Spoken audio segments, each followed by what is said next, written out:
C'est avec joie et plaisir qu'il me revient l'honneur de clore les travaux de notre 11e congrès mondial sur la grande vitesse qui s'est déroulé sur la devise « La grande vitesse ferroviaire, la bonne vitesse pour notre planète ». Elle a constitué pour nous tous une plateforme distinguée qui nous a permis de braquer ensemble les projecteurs autour du développement de la grande vitesse ferroviaire à travers le monde. Ses enjeux, ses effets et son rôle efficient et viable au service d'une population plus prospère et une planète saine et durable. Tout au long de ces 3 jours, nous avons constaté une forte implication de plus de 1000 participants venant de divers horizons, représentant 50 pays et 90 organismes,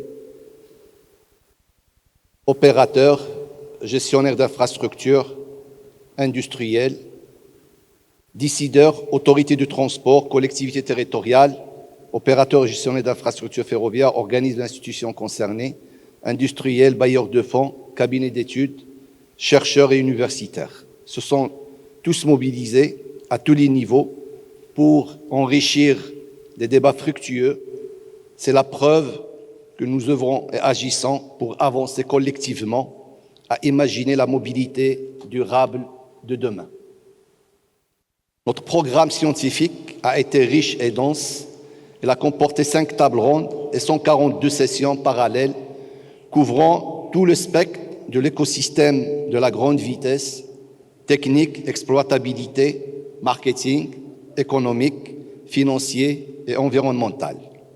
Elle a été animée par un panel d'orateurs de haut niveau et a constitué un temps fort de débat et d'échanges fructueux, ouvrant ainsi une nouvelle perspective pour le développement du système de la grande vitesse, conciliant entre l'économique, le social et l'environnemental.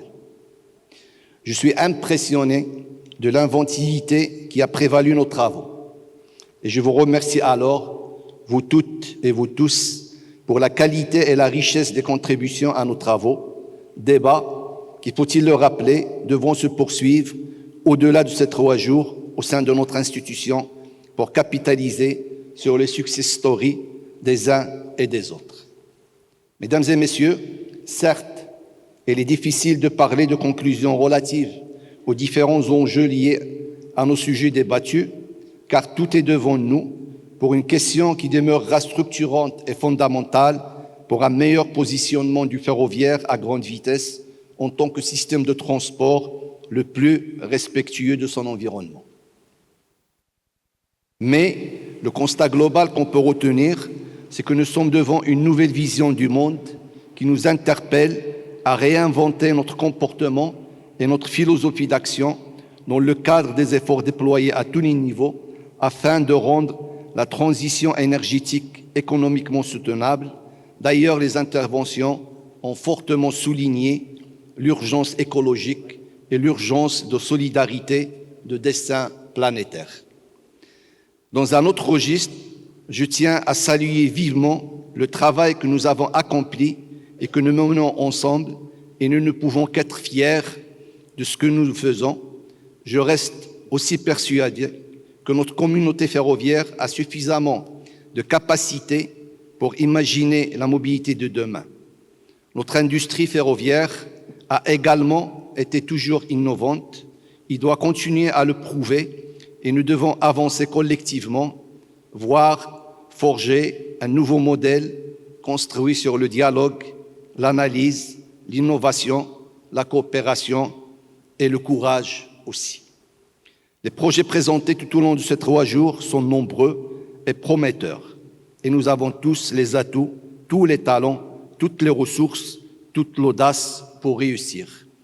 Et je pense que nous avons pu, pendant ces jours, développer l'argumentaire nécessaire, vu les atouts dont dispose le mode ferroviaire, à aller, en tant que communauté ferroviaire, à aller plaider cet argumentaire auprès de décideurs politiques, auprès des bailleurs du fonds, de manière à pouvoir repositionner le rail pour pouvoir accompagner la décarbonation de l'économie mondiale.